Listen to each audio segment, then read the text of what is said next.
उसकी हर कहानी का एक अलग किरदार है। उसने मोहब्बत भी शान से की और शहादत का फर्ज भी खूब निभाया।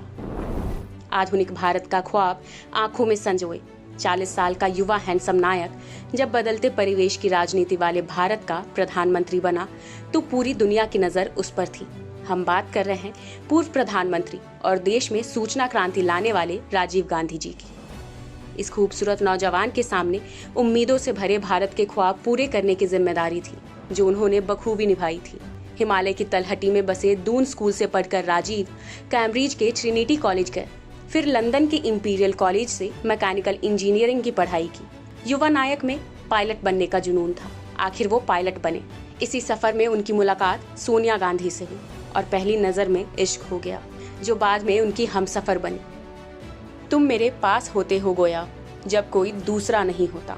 इस मोहब्बत की कहानी की खूबसूरती बयां करना मुश्किल है। ऐसी मोहब्बत जिसका एहसास आज भी जिंदा है। एक बेटे के रूप में अपना फर्ज अदा करने के लिए, माँ इंदिरा के सपनों को पूरा करने के लिए राजीव जी ने राजनीति में प्रवेश किया, प्रधानमंत्री बने और राजीव जी के कार्यकाल में इस देश में सूचना क्रांति और विकास की नई इबारत लिखी गई। सूचना क्रांति।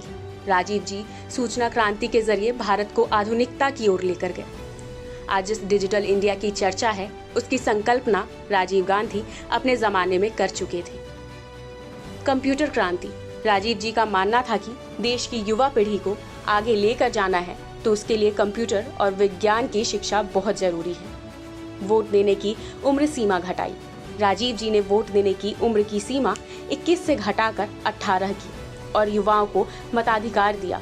एक सशक्त लोकतंत्र में युवाओं की भागीदारी सुनिश्चित की। जवाहर नवोदय विद्यालय। मौजूदा समय में देश में खुले 551 नवोदय विद्यालयों में 1.8 लाख से अधिक छात्र पढ़ाई कर रहे हैं।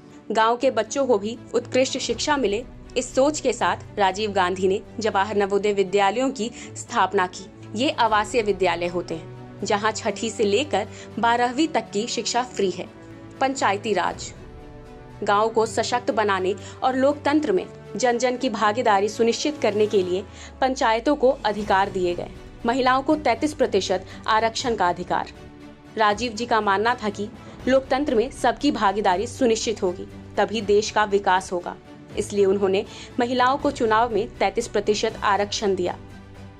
युवा नायक राजीव जी ने भारत के सपनों को उड़ान दी, जो आज पूरी दुनिया पूरी होते देख रही है। बहुत कम समय में हमारे हीरो ने भारत माँ की सेवा में अपने प्राणों की आहुति दे दी। यह देश हमेशा उनका ऋणी रहेगा। मिट्टी की मोहब्बत में हम अशुभता सरों ने वो कर्ज उतारे हैं जो बनते भी नहीं थे।